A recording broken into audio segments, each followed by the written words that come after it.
j'étais ravi d'être là. L'autre chose qui m'a frappé, enfin qui m'a confirmé qu'il fallait quand même changer les choses, bouger un peu les lignes, notamment au niveau régulatoire, au niveau de ces fameux salaires, transferts. Enfin, il faut qu'à un moment donné, on soit un peu plus raisonnable dans ce monde-là.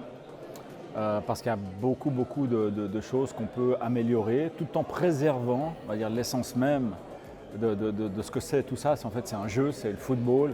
Et derrière tout ça, c'est l'éducation des jeunes. Et je crois que c'est quelque chose qui est central et qu'il ne faut jamais oublier.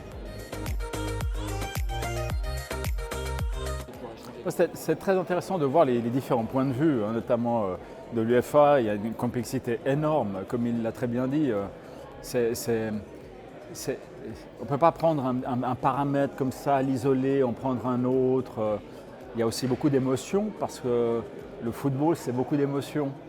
Et quand il y a aussi des moyens financiers énormes autour de ça, avec l'émotion, on voit tout de suite que ça ne peut pas se régler en un jour et c'est une longue histoire pour arriver à faire en sorte que certains dangers qu'on peut voir venir soient finalement anticipés et réglés.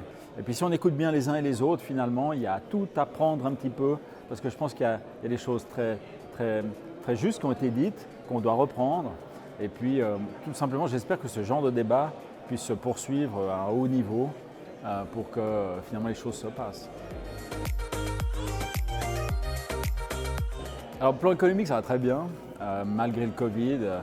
On ne doit pas enfin, c'est pas quelque chose sur lequel ça pourrait surprendre et étonner, mais c'est vrai qu'on a dû gérer les choses d'une manière assez dure et on a réussi finalement à traverser, grâce à certains soutiens, cette crise. Elle n'est pas finie, mais disons que ça va bien de ce point de vue-là parce que c'est financièrement stable. Sportivement, ça va bien aussi. On a fait une 4e place, une 3e place. Là, on est 4e, donc ça se passe bien. L'intégration des jeunes se fait progressivement. Du côté des filles, on a la Champions League.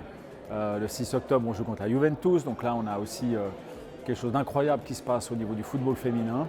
Et ça, j'encourage ceux qui nous écoutent. Le 6 octobre, n'hésitez pas à venir. C'est formidable, c'est génial.